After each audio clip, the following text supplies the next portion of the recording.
이에 다윗이 그와 함께한 백성을 찾아가서 천부장과 백부장을 그들 위에 세우고 다윗이 그의 백성을 내보낼세 3분의 1은 요압의 휘하에 3분의 1은 수랴의 아들 요압의 동생 아비새의 휘하에 넘기고 3분의 1은 가드 사람 이때의 휘하에 넘기고 왕이 백성에게 이르되 나도 반드시 너희와 함께 나가리라 하니 백성들이 이르되 왕은 나가지 마소서 우리가 도망할지라도 그들은 우리에게 마음을 쓰지 아니할 터이요 우리가 절반이나 죽을지라도 우리에게 마음을 쓰지 아니할 터이라 왕은 우리 만명보다 중하시오니 왕은 성읍에 계시다가 우리를 도우심이 좋으니이다 하니라.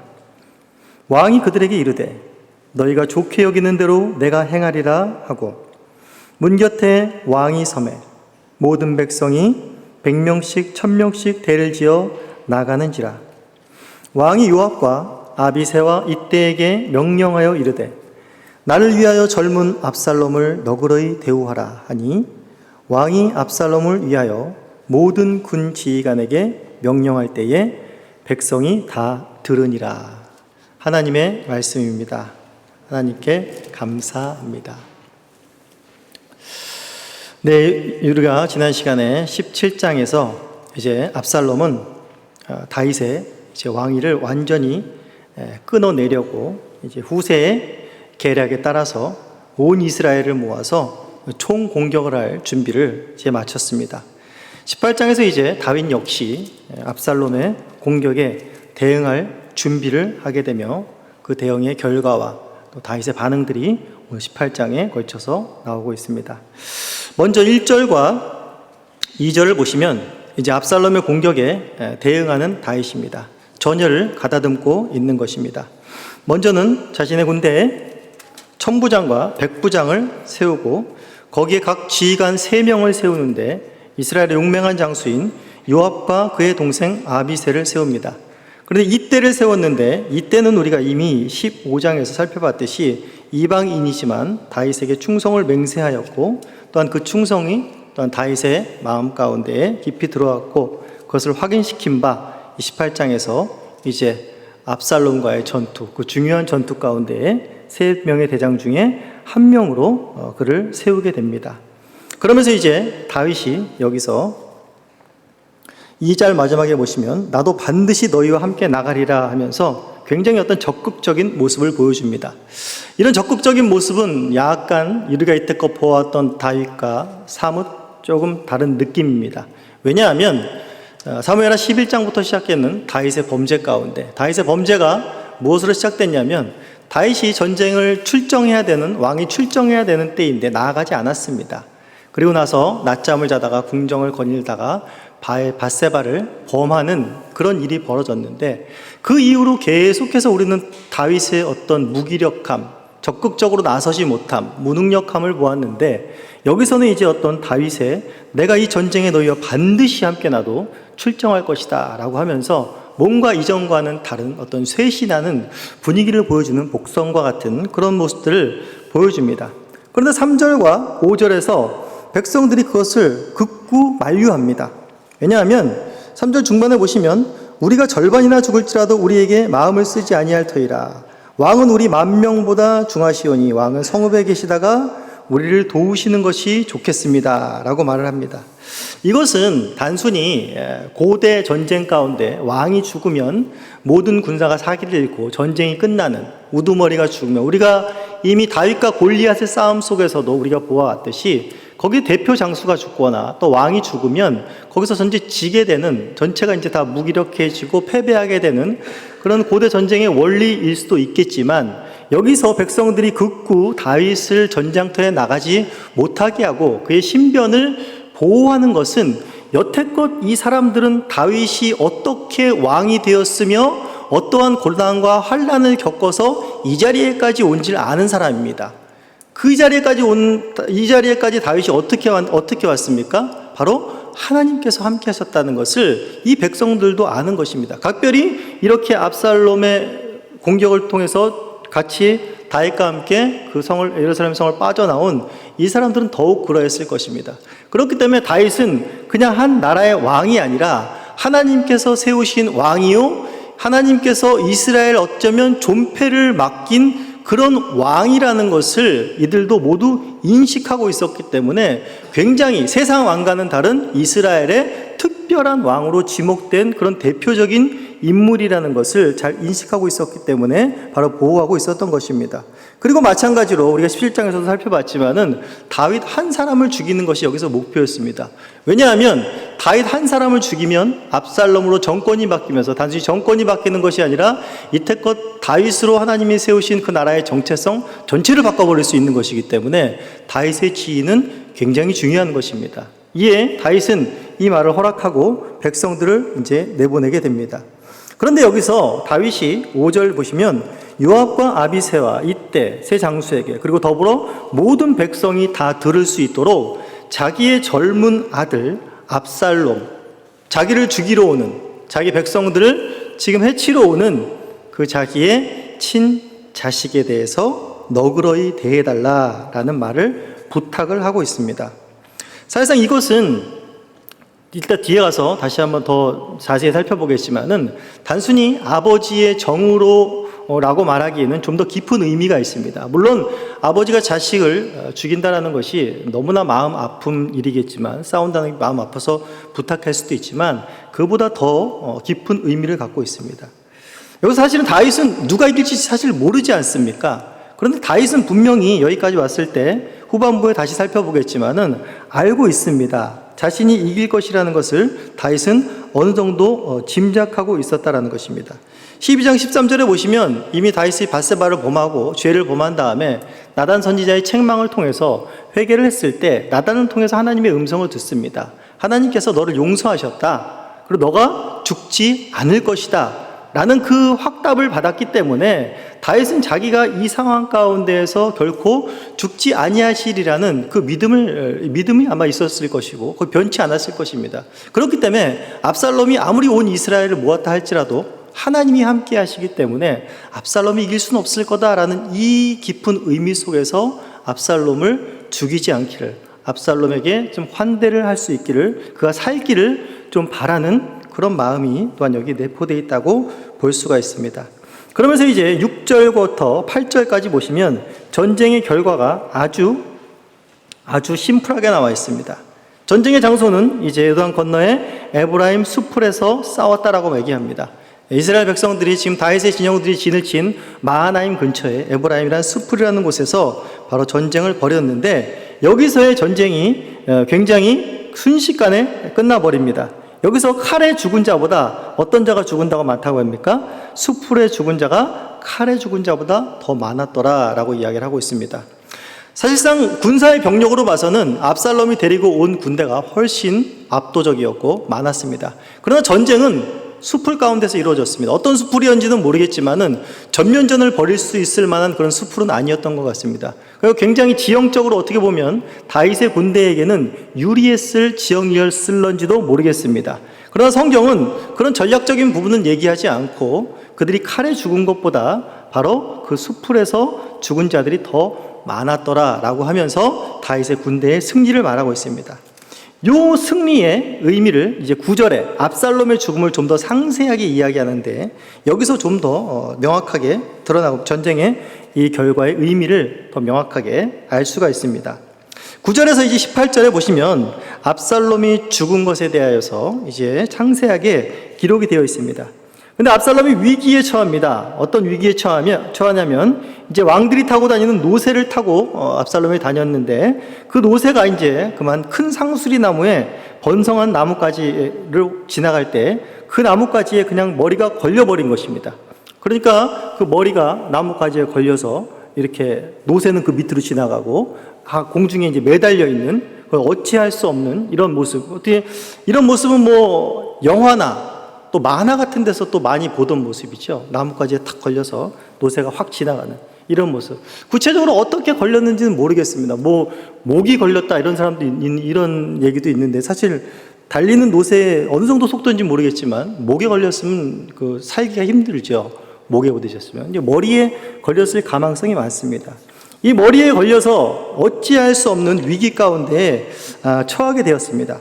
사실상 사무엘하 14장 26절에 보면 압살롬이 가지고 있는 머리라는 것은, 그 머리칼이라는 것은 굉장히 다른 사람과는 다른 것이었습니다. 압살롬을 어떻게 보면 전체를 상징하는 것이었고, 압살롬의 아름다움, 모든 이스라엘 가운데 가장 빼어난 용모를 자랑하는데 그의 머릿결이 거의 다 차지했다라는 것이죠. 그런데 그것을 보고 백성들이 어떻게 했다고 말합니까? 칭찬을 했다라고 말하고 있어요. 칭송을 들렸다라고 이야기를 하고 있어요. 그만큼 압살롬을 대표할 수 있는 그 머리였었던 것입니다. 그것으로 말미암아서 이제 자신이 갖고 있던 어떤 자부심, 자신이 갖고 있던 힘, 자신의 자랑, 백성들로부터 들려올 수 있는 칭송을 한꺼번에 받는 것, 그것이 나뭇가지에 걸려 올무가 되어 오도 가도 못하는 상황 가운데 있었다라는 것이죠. 이러한 상황을 이제 다윗의 부하한 사람이 보고 요압에게 가서 알리게 됩니다. 그랬더니 요압이 왜 그 사람을 거기서 당장 죽이지 않고 여기까지 왔냐라고 이야기를 하는 것입니다. 그때 이 부하가 13절에 이렇게 말했습니다. 아무 일도 왕 앞에는 숨길 수 없나니 내가 만약 거역하여 그 생명을 해하였더라면 당신도 나를 대적하였으리라 라고 말하고 있습니다. 이게 지금 무슨 말을 하고 있는 것입니까? 내가 만약 거기서 그 압살롬을 죽였다면 분명히 다윗 왕이 죽이지 말라고 너그럽게 대하라고 얘기했는데 내가 죽였으면 당신이 나한테 상을 준다고요? 요압 당신이 나한테 상을 준다고요? 웃기는 소리 하지 마세요. 당신도 나를 궁지에 몰았을 겁니다 라고 지금 제가 풀어서 좀 얘기했는데 이 말이 맞는 것입니다. 이건 뭐냐면 요압이라는 사람, 우리가 이제 나중에 가서 이제 결국은 밝혀지겠지만은 요압이라는 사람은 굉장히 어떤 면에서 보면 다윗에게 충성하고 또 굉장히 유능한 장군입니다. 그런데 어떤 면에서 보면 또 굉장히 다윗을 거스리고 자기 멋대로 하는 그런 이중적인 모습들을 보여주는데, 결국에 이 요압이라는 사람은 굉장히 교활하면서 기회주의적인 사람입니다. 결국에 나중에 이러한 모습이 지금 이 요압의 부하들에게도 이미 정평이 나 있는 거겠죠. 이 부하가 이렇게 말할 정도면 그의 이제 심성이 잘 드러나는 것입니다. 그가 다윗 앞에 그렇게 충성스러운 장수, 충성스러운 대장이 아니라는 것을 여기서 이 부하의 입을 통해서 여실히 얘기하고 있는 것입니다. 그러면서 이제 요압은 처참하게 압살롬을 죽이게 됩니다. 14절부터 보시면 이제 지체할 수 없다. 손에 작은 창 셋을 가지고 가서 상수리 나무 아래 가운데 아직 살아있는 압살롬에 가서 심장을 찌릅니다. 거기도 부족해가지고 요압의 무기를 든 청년 10명을 통해서 압살롬을 싸고 쳐 죽이고 처참한 모습으로 그를 죽이게 됩니다. 그러면서 요압이 나팔을 불어 백성들에게 전쟁을 그치게 하니 그들이 이스라엘을 추격하지 아니하고 돌아오니라. 그들이 압살롬을 옮겨다가 숯불 가운데 큰 구덩이에 그를 던지고 그 위에 매우 큰 돌무더기를 쌓으니라. 온 이스라엘 무리가 각각 장막으로 도망하니라. 압살롬이 죽음으로 말미암아 반역했던 온 이스라엘도 각각 자기 장막으로 도망을 가게 됐습니다. 압살롬은 비참하게 머리에 자기의 자랑이었던 그 머리가 올무가 되어서 거기서 바로 요압에 의해서 비참한 죽음을 죽고 돌무더기에 쌓이게 됩니다. 이렇게 압살롬의 죽음을 자세하게 묘사한 이유는 뭐냐면 그 죽음의 의미가 있기 때문입니다. 먼저는 압살롬의 머리가 상수리 나무에 걸렸다라는 것을 우리가 먼저 주목해 볼 수 있습니다. 이것은 신명기 21장 23절에 있는 바와 같이 나무에 달린 자마다 저주를 받은 자니라고 하는 하나님의 그 말씀, 하나님의 저주가 그에게 임했다라는 것을 말하고 있고, 또한 압살롬을 그 시신을 구덩이에 던지고 거기에 매우 큰 돌무더기를 쌓았다라고 말을 하고 있는데, 이 죽은 자에게 돌무더기를 쌓는 것들은 바로 레위기 20장 11절에 그 부모의 아내들과 동침한 아들에 대해서, 그런 폐륜 아들을 돌로 쳐 죽이라는 명령, 그리고 신명기 21장 21절에서도 마찬가지로 신명기 21장 21절에서 마찬가지로 폐륜 아들은 부모의 말씀을 따르지 아니하고 방탕한 자식들은 바로 돌로 쳐 죽이라는 페르나적인 자식들에게 그런 하나님의 엄한 저주와 경고들을 심판을 이야기하고 있습니다. 여호수아 7장 26절에서도 우리가 아간의 범죄를 보았듯이 아간의 범죄를 돌로 쳐 죽이고 돌 무덤을 쌓았던 것을 볼 수가 있습니다. 바로 이런 압살롬의 죽음에 돌 무더기를 쌓았던 그런 것은 바로 하나님의 저주를 받은 심판의 상징이었다라는 것을 우리가 알 수가 있습니다. 그러면서 이제 18절에 바로 이런 말씀이 나옵니다. 압살롬이 살았을 때에 자기를 위하여 한 비석을 마련하여 세웠는데 이는 그가 자기 이름을 전할 아들이 내게 없다고 말하였음이더라. 그러므로 자기 이름을 기념하여 그 비석에 이름을 붙였으며 그 비석에 왕의 골짜기에 있고 이제 그것을 압살롬의 기념비라 일컫더라 라고 말하고 있습니다. 압살롬이 지금 무슨 일을 한 겁니까? 자신의 이름을, 자신의 명성을 드러낼, 자신의 대를 이을 아들이 없다라는 것입니다.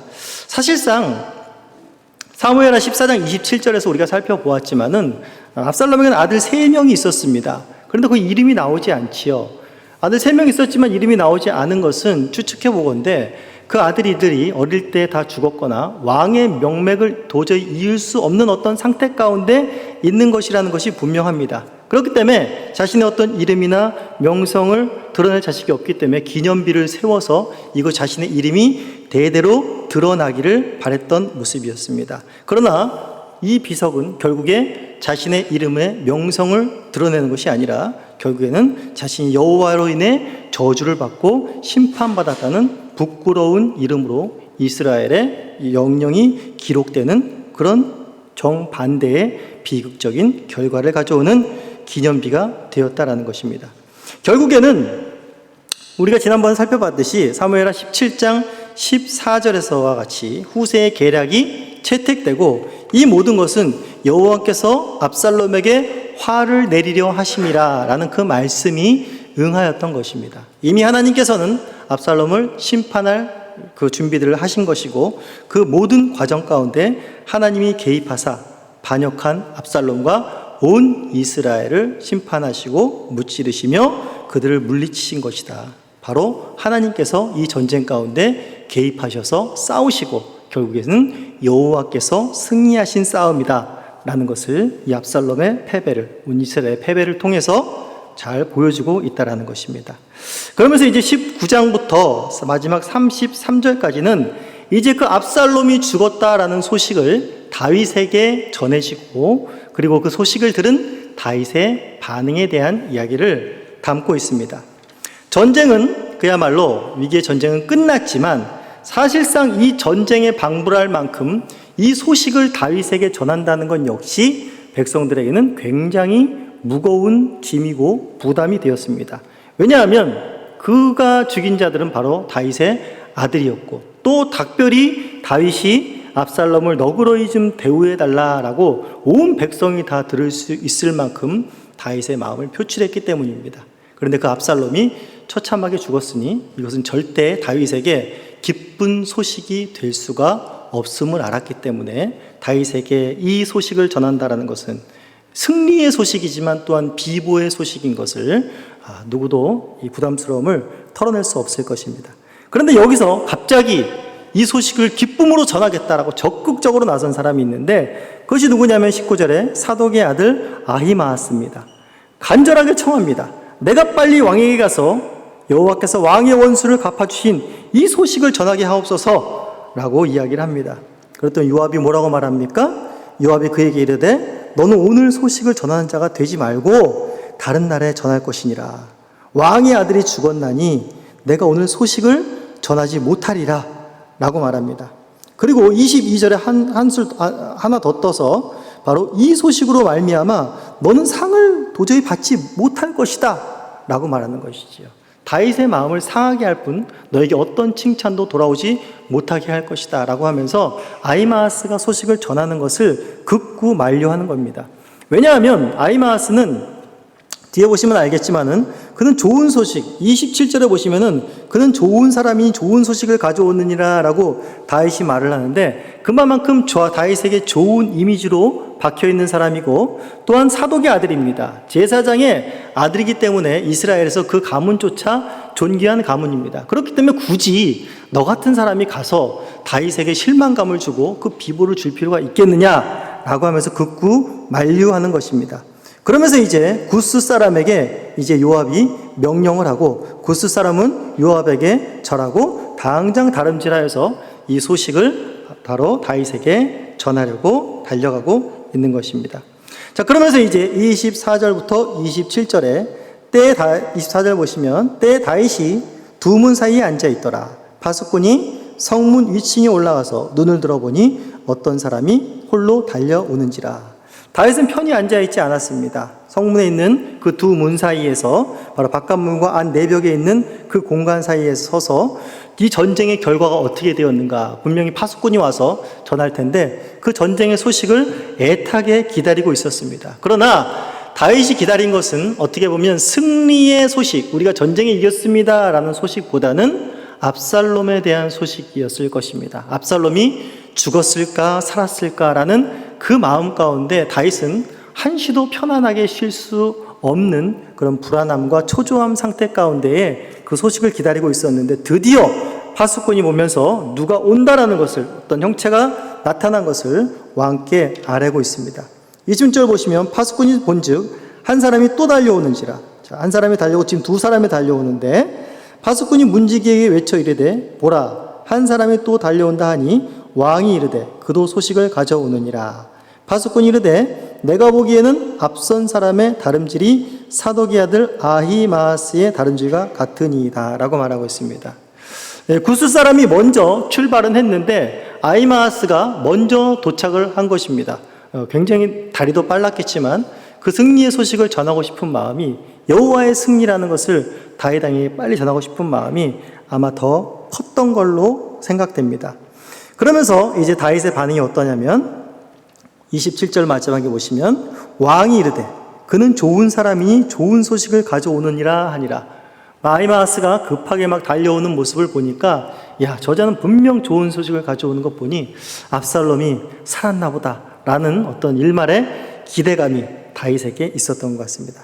그런데 28절에 아히마아스는 그것 먼저 전하지 않고 이렇게 말합니다.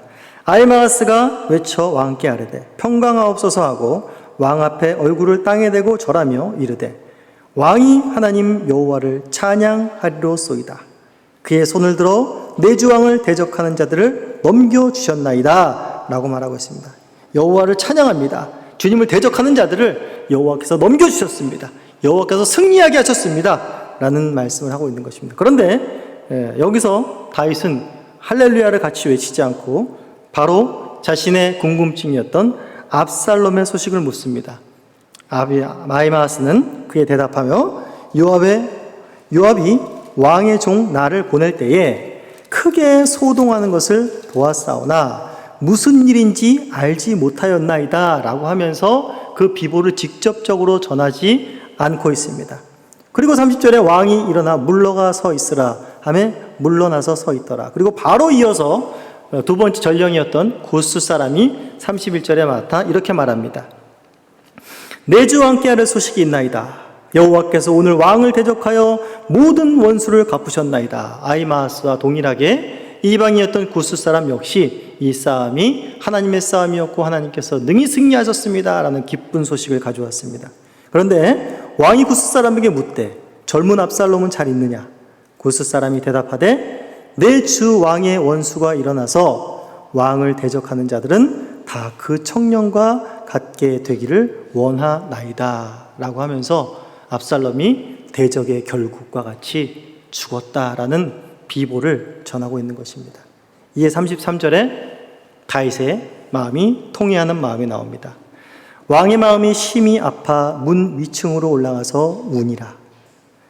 그가 올라갈 때에 말하기를 내 아들 압살롬아 내 아들 압살롬아 차라리 내가 너를 대신하여 죽었다면 압살롬 내 아들아 하였더라 라고 말을 하고 있습니다. 여기서 보시면 어떻게 보면 다윗은 아까 초반에 내가 전쟁에 나가리라 라고 말하면서 뭔가 무능한 이런 이태껏 모습보다는 진정한 이스라엘의 이제 하나님께서 세우신 목적에 맞게 정의와 공의를 행하는 왕으로서의 면모를 보이나 했더니 내내 18장에 보면 그의 관심은 자기의 아들이었고 결국에 압살롬이 죽었다라는 소식 가운데에 바로 절규하며 애통하는 것으로 마무리를 하고 있습니다.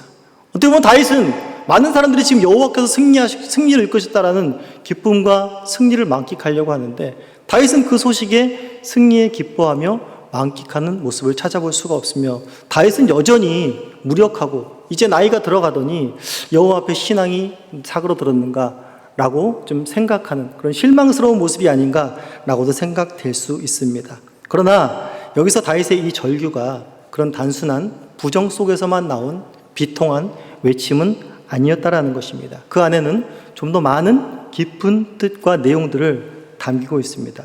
먼저 우리가 압살롬의 죄와 그 패역함을 한번 살펴볼 때에 아까도 좀 살펴봤지만 바로 아버지에 대한 반역이었고 하나님의 말씀에 대한 거역이었습니다. 당연히 하나님의 말씀을 거역하고 반역했으니까 당연히 죽는 것은 당연했습니다. 그러나 압살롬의 목표는 당연히 아버지에게 반역하고 하나님의 율법의 말씀을 어기는 정도에 끝나는 것이 아니라 바로 하나님께서 다윗을 통하여 세우신 하나님의 나라, 아브라함 때부터 내가 너로 위대한 민족을 만들리라 한 그 나라를 1000년 동안의 하나님의 열심과 하나님의 능력으로 하나님의 오랜 기다림과 하나님의 인내하심으로 만드신 그 나라를 바로 무너뜨리고 여호와의 이름으로 세워진 그 나라를 자기의 이름으로 바꿔버리려는 새로운 압살롬의 바벨탑을 만들려는 시도였기 때문이었습니다. 이것은 굉장히 패역한 짓이었습니다. 단순히 아버지를 죽이려고 했다라는 것이 아니라 하나님을 반역한 것이고 하나님의 나라를 완전히 무너뜨리고 자신의 이름이 쓴 여호와의 이름이 쓰고 여호와의 이름이 칭송을 받아야 되는 여호와의 이름만이 높이 서야 하는 그 나라에서 여호와의 이름을 무너뜨리고 바로 압살롬의 이름을 높이기 위한 나라를 세우려는 그런 강력한 하나님 앞에 도전이었고 있을 수 없는 일이었다라는 것입니다. 다윗이 이것을 몰랐을 리가 없습니다. 영적으로 지금 압살롬이 어떠한 상태 가운데 있고 어떠한 위기 가운데 있는지 어떠한 위험한 짓을 하고 있는지 그 자신은 알지 못하지만 다윗은 그것을 알 수 있었을 것입니다. 다윗은 어떻게 해서든지 아버지로서 내 자식이 죽지 않기를 원하는 것보다 다윗이 하나님 앞에 압살롬이 하나님 앞에 그 패역한 짓을 하지 못하도록 막지 못한 그것을 돌이키지 못한 것에 어떤 탄식을 또한 여기서 발현하고 있는 것이라는 것입니다. 그리고 압살롬이 또한 이렇게 된 것, 자신의 집안 가운데 칼이 이렇게 피가 끊이지 않는 것이 자신의 죄와 무관하지 않기 때문이었습니다.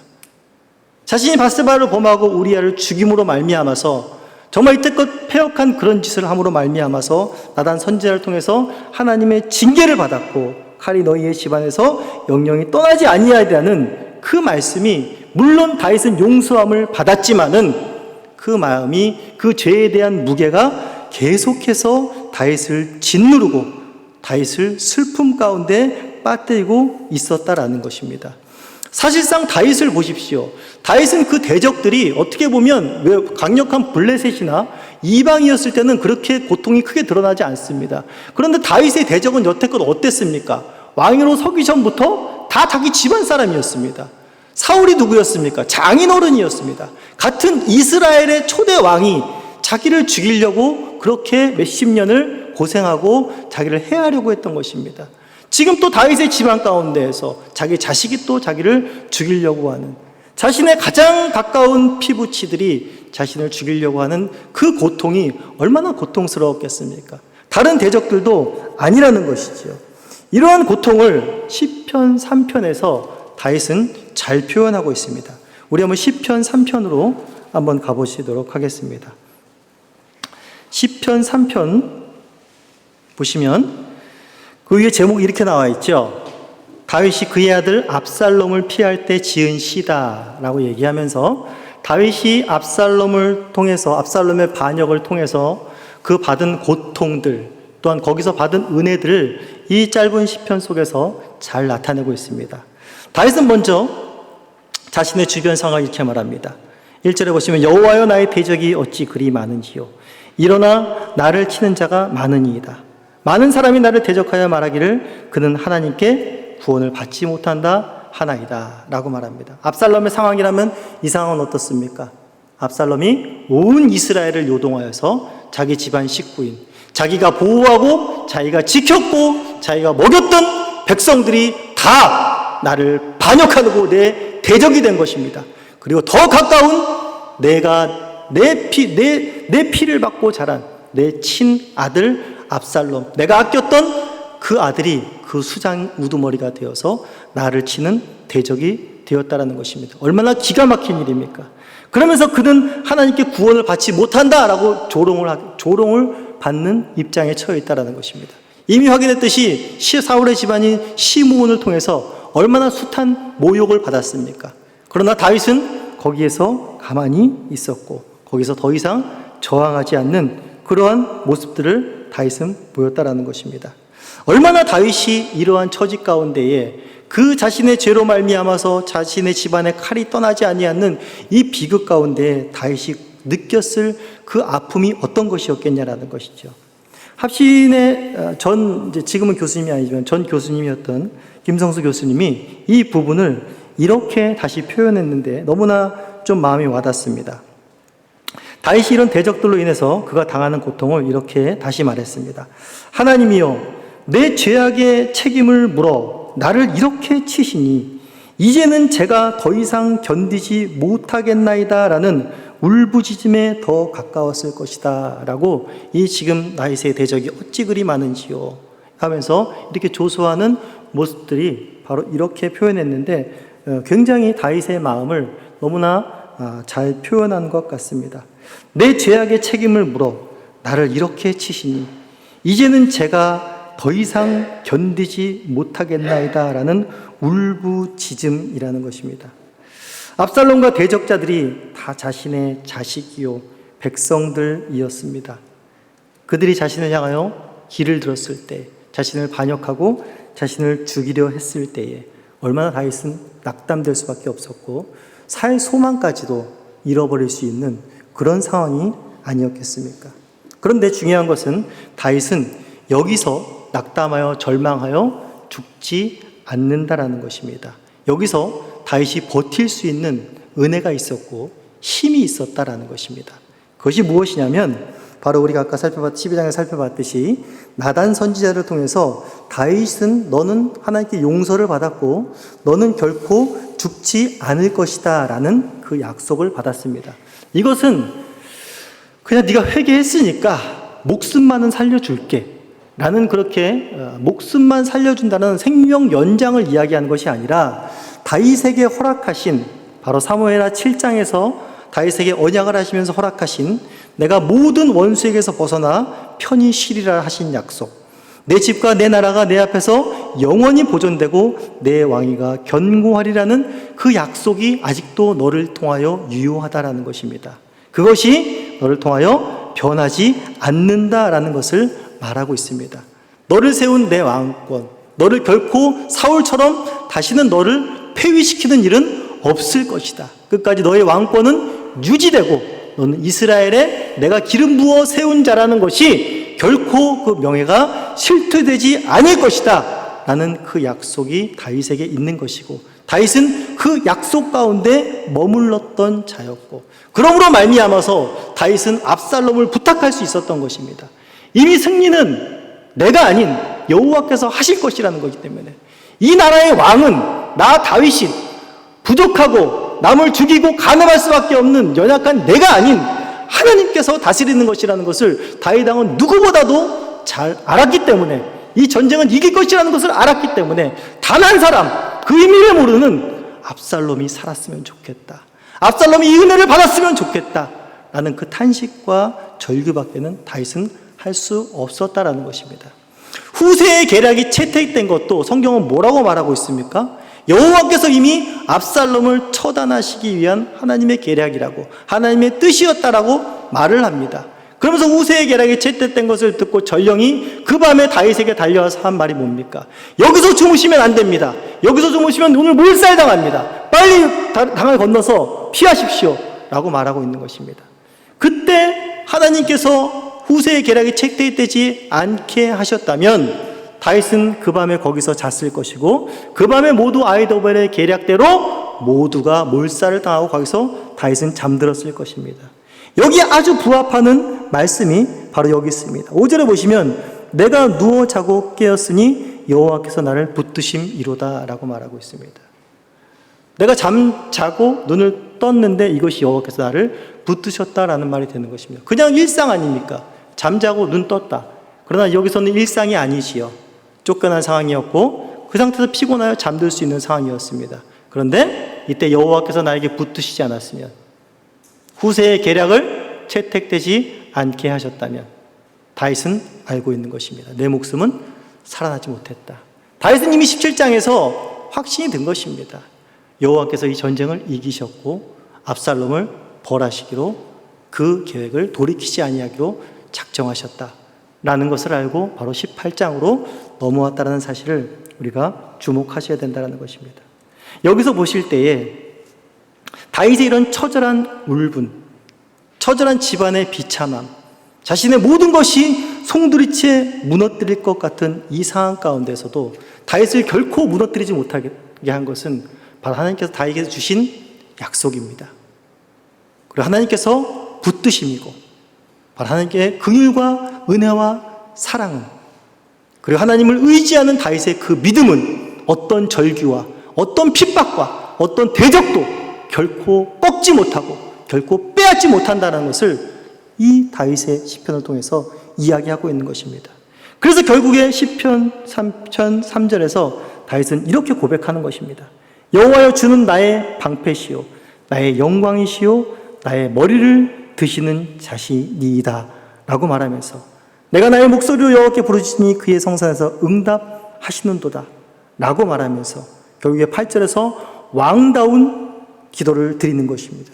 구원은 여호와께 있사오니 주의 복을 주의 백성에게 내리소서라는 이런 왕의 면모다운 그런 하나님 앞에 간청을 할 수 있는 모습이 바로 다윗의 모습 가운데 있었다라는 것입니다.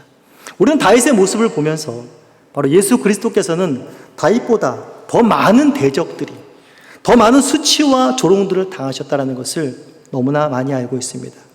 다윗에게 달려든 대적보다 예수 그리스도께 달려든 대적들은 너무나 많았습니다. 그러나 다윗과 동일하게 유대인으로 태어나 그 유대 민족이 바로 예수님의 대적이 되었습니다. 자신과 함께 먹고 잔, 자기가 자식같이 키운 그 제자 중에 한 명은 자신을 팔아먹었습니다.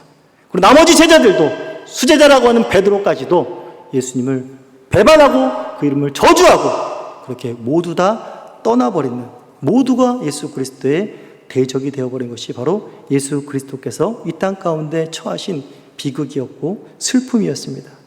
그분은 십자가의 죽음 앞에서 무엇라고 이야기를 했습니까? 바로 저들의 죄를 사하여 달라고 하나님께 부탁하였습니다. 이것이 정말 하나님께만 있을 수 있는, 예수 그리스도의 은혜 가운데 있을 수만 있는, 압살롬처럼 자신의 이름을 내고 하나님의 나라를 대적하는 자들로 우리도 살다가 동일하게 심판을 받아서 영벌을 받아서 마땅히 죽을 자들이었습니다. 그런데 우리가 주님 앞으로 돌아와 다시 사는 자가 되었고, 다시 다윗처럼 바로 주님이 나의 방패시요 나의 영광이시요 나의 머리를 드시는 자이다 라고 말할 수 있는 그 근거가 어디 있습니까? 바로 예수 그리스도의 대속의 은혜 가운데 있다는 것입니다. 그의 기도로 말미암아서 우리가 다시 살 기도를 얻었다라는 것입니다. 그러므로 말미암아서 이제 우리 신자들에게도 우리를 꺾고 헤아려 하는 어떤 대적도, 우리를 비참하게 하고 우리를 울분짓게 하고 우리를 절규하게 하는 것도, 어떤 것도 바로 우리에게 주신 그 믿음을, 예수 그리스도를 믿고 의지하는 그 믿음을 꺾을 수가 없다라는 것입니다. 우리 인생 가운데 우리가 신자라고 할지라도 우리도 잘 알다시피, 신자여서, 오히려 더 신자여서 우리가 당하는 고난과 절망과 절규들은 어쩌면 더 많이 들어올 수 있고, 그런 상황 가운데 맞닥뜨릴 수 있습니다. 하지만 분명히 우리가 기억해야 할 것은 신자는 어떤 상황과 대적이 치려고 달려들지라도 우리의 다리가 무너지고 우리가 절규하며 울분을 터뜨릴 때에라도 주님을 의지하는 우리의 믿음은 그 어떤 것도 빼앗지 못한다는 사실을 잊지 말아야 합니다. 그리고 하나님 나라를 향하는 발걸음을 그 어떤 것도 우리의 상태나 감정, 우리의 대적들도 멈추게 할 수 없다는 사실을 잊지 마시고 오늘도 우리에게 세상이 빼앗을 수 없는 그 믿음과 주님을 의지하며 주님을 예배하는 이 특권을 주신 주님께 감사하고 찬양과 영광을 돌리시는 저와 여러분들이 되기를 간절히 소원합니다.